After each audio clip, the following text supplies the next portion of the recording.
Hello students, कैसे हैं आप? आई होप कि आप बहुत अच्छे होंगे। और आज हम पढ़ने वाले हैं 12th क्लास केमिस्ट्री का एक मोस्ट इंपोर्टेंट टॉपिक, और वो टॉपिक है कोल-राउस का नियम। क्या टॉपिक है? कोल-राउस का नियम। याद कर लो क्या पढ़ाने वाले हैं, कोल-राउस का नियम। क्या टॉपिक है? कोल-राउस का नियम। हर साल की तरह इस साल भी आने वाला क्वेश्चन है, तो बेटर यही है कि ऐसे ऐसे क्वेश्चन पढ़ें ताकि जो है पेपर में अच्छे से अच्छे मार्क्स ला सकें। ठीक है, तो डाल देता हूं मैं हेडिंग फिर, और वो हेडिंग है हमारा कोल-राउस का नियम। क्या नियम है? कोल-राउस का नियम। वही एक इजी टॉपिक है। क्या नियम? क्या टॉपिक है हमारा? कोल-राउस का नियम, जो कि हर साल की तरह इस बार भी आने वाला क्वेश्चन है। तो इस क्वेश्चन को पढ़ने के लिए पहले इसका एक फॉर्मूला तो याद कर ले भाई। अगर आपको एक फॉर्मूला याद हो गया तो उस फॉर्मूले से आप डेफिनेशन बना सकते हो। चलो मैं पहला फॉर्मूला लिखवा रहा हूं आपको, और वो फॉर्मूला है हमारा lambda m0 v plus lambda m positive 0 ले लिया मैंने, फिर लैम्डा इनके v माइनस और लैम्डा माइनस 0। ठीक है, तो अब इनका पहले प्रतीक हूं। अब इनको जो है ना, जब प्रतीक मैंने लिए हैं, इनके आपके नाम याद होने चाहिए कि भाई क्या नाम होंगे इनके यार। अगर आपको नाम याद हो गए तो भाई परिभाषा तो आप फॉर्मूले से बना सकते हो। यही तो कहती है केमिस्ट्री भाई, फॉर्मूला लिखो और परिभाषा बनाओ। तो देखो, जहां मैं बता रहा हूं आपको कि जहां ये लैम्डा प्लस क्या होता है, ठीक है, लैम्डा प्लस 0 है क्या चीज? ये होती है धनायन की, इसकी धनायन की अनंत अनुता पर मोलर चालकता। ठीक है, अगर मैं लैम्डा माइनस की बात करूं 0 लेके, तो ये होती है भाई ऋणायन की, किसकी? ऋणायन की अनंत तनुता पर मोलर चालकता। अगर हम बात करें v प्लस की, तो ये होता है धनायन की संख्या। ठीक है, और अगर हम बात करें v माइनस की, तो भाई ये क्या होगा? ये होगा ऋणायन की संख्या। बड़ा इजी टॉपिक है, आसानी से याद होने वाला टॉपिक है भाई। तो अब देखो मैं इसकी परिभाषा कैसे बनाऊंगा। तो परिभाषा बनाने के लिए पता होना चाहिए कि भाई ये क्या है। ये है विद्युत अपघट्य की अनंत अनुता पर मोलर चालकता। क्या है ये है विद्युत अपघट्य की अनंत अनुता पर मोलर चालकता, यानी कि इस नियम के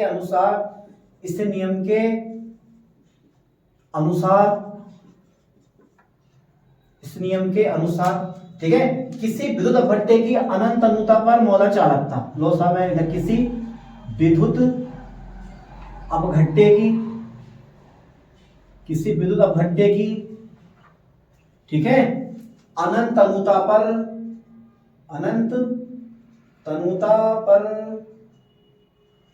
मोलर चालकता। लो साहब, मोलर चालकता उसके धनायन और ऋण आयन की अनंत अनुता पर मोलर चालकताओं के योग के बराबर होती है। देखो, उसके धनायन और ऋणायन की, यानी कि धनायन और ऋणायन की अनंत अनुता पर मोलर चालकताओं के योग के कैसी होती है? बराबर होती है। किसी विद्युत अपघट्य की अनंत अनुता पर मोलर चालकता उसके धनायन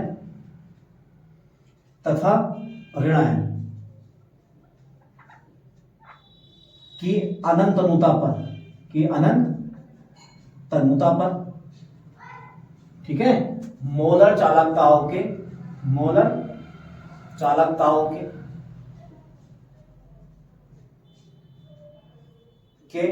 योग के बराबर होती है। अर्थात ठीक है, अर्थात lambda m0 are equal to v plus lambda plus 0 plus v minus lambda minus 0। तो यह है धनायन की अनंत अनुता पर मोलर चालकता, और यह है ऋणायन की अनंत अनुता पर मोलर चालकता। ठीक है, तो मैंने जो परिभाषा तुम्हें लिखवाई है, वो परिभाषा क्या है? वो परिभाषा है कि किसी विद्युत अपघट्य की अनंत अनुता पर मोलर चालकता उसके धनायन और ऋणायन की अनंत अनुता पर मोलर चालकताओं के योग के बराबर होती है। यहां तक क्लियर हो गया? आराम से ये नियम याद कर लोगे। ठीक है, इसके बाद अगर मैं इसका एग्जांपल लूंगा, तो भाई इसका एग्जांपल लागू करते हैं, यानी कि कोल-राउस का नियम नमक के लिए। अच्छा, नमक को आयनों में तोड़ो, तो नमक को जब मैं आयनों में तोड़ूंगा तो Na पे प्लस आएगा और Cl पे क्या होगा? माइनस आएगा। ठीक है, अब जैसे मैं यहाँ पे कोल-राउस का नियम अप्लाई करूंगा, तो मेरे पास विद्युत अपघट्य कौन सा? भाई विद्युत अपघट्य मेरे पास NaCl आर इक्वल टू धनायन की संख्या कितनी है मेरे पास? 1 है, और ऋण आयन की संख्या कितनी है मेरे पास? 1 है, यानी कि number of cation are equal to first और number of anion are equal to first. ठीक है, दोनों की संख्या हमारी कितनी है? 1 दे रखी है। तो मेरे पास ये क्या आ जाएगा? ये आ जाएगा आपके पास लैम्डा जहां पर प्लस है वहां लगा दूंगा मैं Na+, और जहां पर माइनस है वहां लगा दूंगा मैं Cl माइनस आयन। बस ये लगा दिया आपने कोलराउस का नियम, ठीक है। कोलराउस के नियम में बस एक एग्जांपल अगर आप चाहो तो मैं एग्जांपल और लेता हूं, और वो एग्जांपल है हमारे पास CaCl2 के लिए, फर्स्ट एग्जांपल हो गया। और सेकंड एग्जांपल अगर मैं लूं तो सेकंड एग्जांपल लेता हूं मैं CaCl2 के लिए। CaCl2 के लिए क्या नाम है भाई इसका नाम होता है कैल्शियम क्लोराइड। क्या नाम होता है इसका? Calcium chloride. तो क्या मैं इसको आयनों में तोड़ दूं? हाँ भाई आयनों में तोड़ दो। कैसे टूटेगा आयनों में? ये C पे आ जाएगा डबल प्लस और Cl पे आ जाएगा माइनस, ठीक है। Ca पे क्या आएगा डबल प्लस और Cl पे क्या आ जाएगा माइनस आ जाएगा। लो साहब मैंने इसको आयनों में तोड़ दिया। यहाँ पे कोलराउस का नियम अप्लाई कर दो, ठीक है भाई अप्लाई कर रहे हैं। तो ये आ गई तुम्हारे पास विद्युत अपभट्टे की अनंत अनुता पर मोलर चालकता। फिर इसके बाद में धन आयन की संख्या कितनी है? धन आयन की संख्या यानी कि Ca2+ कितने हैं? 1 है। तो मैं यहाँ दे रहा हूँ लैम्डा Ca2+, ठीक है 0 आ जाएगा। लेकिन यहाँ पर ऋण आयन कितने हैं? 2 हैं। तो ऋण आयन की संख्या हमारे पास कितनी है भाई? 2 आ गई। ऋण आयन कितने हैं मेरे पास? 2 हैं। तो एक Cl माइनस आयन ये आ गया आपके पास, और ये लगा दिया मैंने 0। तो इस टाइप से आप कोलराउस का नियम अप्लाई कर सकते हो, ठीक है। तो ये होती है ऋण आयन की संख्या कितनी थी? 2 थी, और धन आयन की संख्या हमारे पास कितनी थी? केवल 1 थी, ठीक है। तो ये होता है कोलराउस का नियम। तो यहां तक हुआ क्लियर? बिल्कुल इजी टॉपिक है, यहां तक करें स्क्रीनशॉट। इसके बाद पढ़ते हैं कोलराउस के नियम का एक अनुप्रयोग जो कि हर साल पेपर में पूछा जाता है। कोलराउस का हम करते हैं अप्लाई और देखते हैं इसका यूज कहां होने वाला है। मैं 6 जगह होता है, अगर आप आगे क्लास में पढ़ोगे, बीएससी वगैरह पढ़ोगे या नीट के पढ़ोगे तो उसका 6 जगह यूज होता है, लेकिन हम जो है केवल एक ही जगह यूज करेंगे जो कि हर साल पेपर में पूछा जाता है। और वो नियम होता है इसका, देखो मैं डालता हूं हेडिंग कोलराउस के नियम का अनुप्रयोग। कोलराउस के नियम का अनुप्रयोग, कोलराउस के नियम का अनुप्रयोग, ठीक है। और वो अनुप्रयोग होता है हमारा, ठीक है, वो अनुप्रयोग होता है हमारे पास दुर्बल विद्युत अपभट्टे की, दुर्बल विद्युत अपभट्टे की अनंत अनुता पर, अनंत तनुता पर मोलर चालकता ज्ञात करना, मोलर चालकता ज्ञात करना, ज्ञात करना, ठीक है। क्या टॉपिक है हमारा भाई? दुर्बल विद्युत अपभट्टे की अनंत तनुता पर मोलर चालकता ज्ञात करना। कोई ज्यादा हार्ड नहीं है। सबसे पहले देखो भाई, मैं मान लेता हूं जो मेरे पास CH3COOH है वो क्या होता है? एक दुर्बल विद्युत अपभट्टे होता है, दुर्बल विद्युत अपभट्टे होता है, दुर्बल विद्युत अपभट्टे होता है, दुर्बल विद्युत अपभट्टे। चलो मैं हेल्प देता हूं है। अब इसके लिए CH3COOH के लिए कोलराउस का नियम लगाओ। पहले तो तोड़ो इसको आयनों में। तो भाई आयनों में कैसे टूटता है? CH3COOH है मेरे पास। जब मैं इसको आयनों में तोड़ूंगा, यह symbol of reversible CH3COO minus, और R इक्वल टू H पे क्या आ जाएगा मेरे पास? प्लस आ जाएगा। तो ये आयनों में इस प्रकार टूटता। तो यहाँ लगा दो कोलराउस का नियम। जब कोलराउस का नियम लगाओगे तो लैम्डा 0m CH3COOH, ठीक है, R इक्वल टू लैम्डा 0 धनायन plus lambda 0 CH3COO minus. Equation number हो गई फर्स्ट। अब इस दुर्बल विद्युत अपभट्टे की अगर आपको अनंत तनुता पर मोलर चालकता फाइंड करनी है तो आपको 3 प्रबल विद्युत अपभट्टे लेने पड़ेंगे, जिनकी सहायता से हम इस दुर्बल विद्युत अपभट्टे की अनंत तनुता पर मोलर चालकता फाइंड करेंगे, ठीक है। तो मैं दे रहा हूं, देखो 3 प्रबल विद्युत अपभट्टे लेता हूं मैं, 3 प्रबल विद्युत अपभट्टे, 3 प्रबल विद्युत अपभट्टे। और वो कौन कौन से है मेरे पास?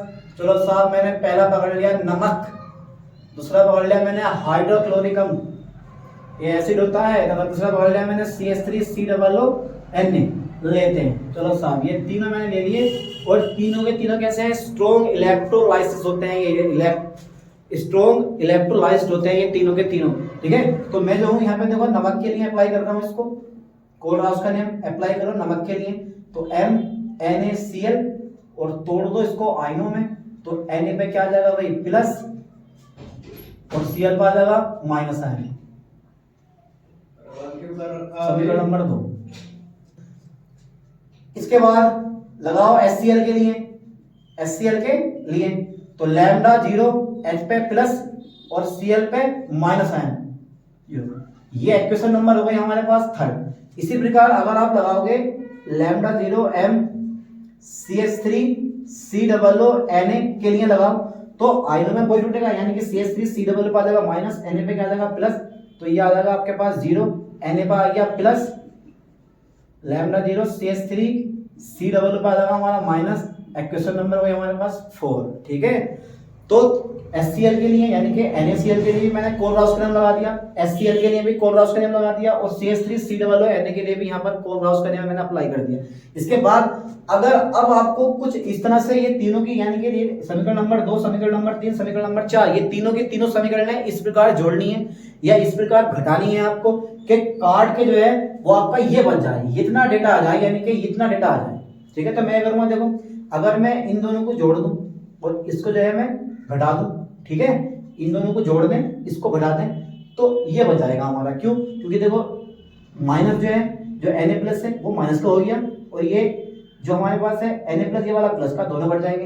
वैसे Cl से Cl कट जाएगा, क्योंकि ये माइनस का ये प्लस का, आराम से कट जाएगा। बचेगा क्या? ये और ये बचेगा हमारे पास। ठीक है, और इसकी जगह हम ये रख देंगे, तो यहाँ पर विद्युत अपव्यय यानी कि दुर्बल विद्युत अपव्यय की अनंत अनुता पर मोलर चालकता फाइन हो जाएगी आपकी। तो मैं करने वाला हूँ भाई, मैं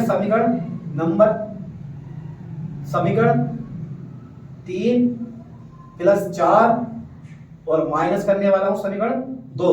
लो, तो लैम्डा 0 m HCl, फिर lambda 0 m CH3 COO Na, ठीक है, और घटा दिया मैंने लैम्डा 0 m NaCl, ठीक है, R इक्वल टू, तो भाई इन दोनों से,